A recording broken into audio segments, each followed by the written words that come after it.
এই দেখো পাতায় হবে আজকে মাছ ভাজা। তার আগে পাতাটাকে ভালো করে ধুয়ে নিচ্ছি। আর এই যে ট্যাংরা মাছই ভাজা হবে, তার জন্য লাগবে টমেটো, আলু, পেঁয়াজ কুচি, ধনেপাতা আর একটা পেস্ট বানিয়ে নিয়েছি, সেটা হচ্ছে শুকনো লঙ্কা, সর্ষে আর রসুন। এবারে দেবো শুকনো লঙ্কা, হলুদ গুঁড়ো, স্বাদ মতো নুন আর সর্ষের তেল। এবারে পুরো মিশ্রণটা ভালো করে মাখবো।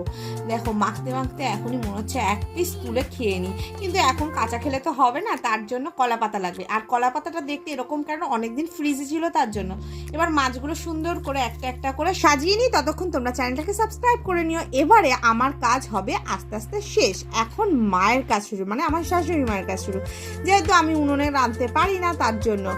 এবারে আস্তে করে দেখো প্লেটে তুলে দিলাম, মা এটাকে নিয়ে উপরে যাবে। যেহেতু মাটির উনুনটা উপরে, মা সেখানেই নিয়ে যাচ্ছে। এখন মা উনুনটা জ্বালিয়ে নেবে, আর তার উপরে একটা কড়াই চাপা দিয়ে তার মধ্যে একটা কলা পাতা দিয়ে নেবে, আর মাছটা দিয়ে দিচ্ছে। তার মধ্যে মা মাছটা ফিরিয়েও নিয়েছে। এবারে মাছটা ফাইনালি হয়ে গেছে, দেখো নামানোর পর কত সুন্দর দেখতে লাগছে।